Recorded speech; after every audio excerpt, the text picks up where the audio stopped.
In the small, sun-kissed village of Ngalu, nestled between sprawling savannas and ancient baobab trees, lived a young woman named Amara. Her name meant grace, and she embodied it in every sense: strong, kind-hearted, and deeply connected to the land of her ancestors. Amara had a special gift. She could hear the whispers of the baobab trees. From an early age, Amara had felt drawn to the towering giants that dotted her village.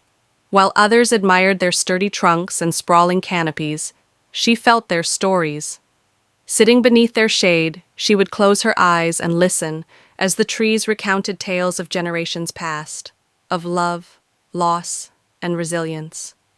The villagers, though they loved her dearly, dismissed her gift as mere imagination. One day, a severe drought struck Ngalu. The crops withered, the rivers dried up, and the once lush savanna turned into a barren wasteland. The villagers grew desperate, their hope dwindling with each scorching day. Amara, feeling the weight of her community's despair, turned to the baobab trees. She sat beneath the oldest one, known as Grandmother Tree, and pleaded for guidance. As she listened, the whispers grew clearer. The tree revealed the location of an underground spring, a sacred source of water that had been hidden for centuries.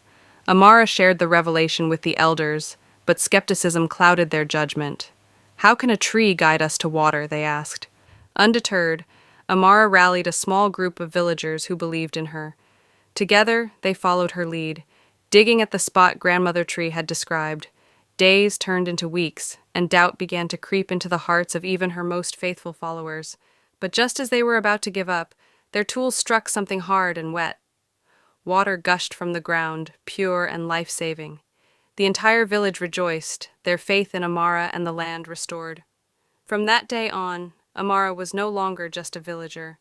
She was revered as the Baobab Whisperer. Her connection to the trees and the earth became a source of wisdom for her people. They no longer dismissed the whispers of the baobabs, learning instead to respect and protect the ancient giants that had always watched over them. As the drought lifted and the land bloomed once more, Amara remained a humble servant of her people and the trees. She knew her gift was not her own, but a bond shared with the land that had nurtured her ancestors. And under the shade of the baobabs, the whispers continued, carrying the stories of Ngalu forward into the future.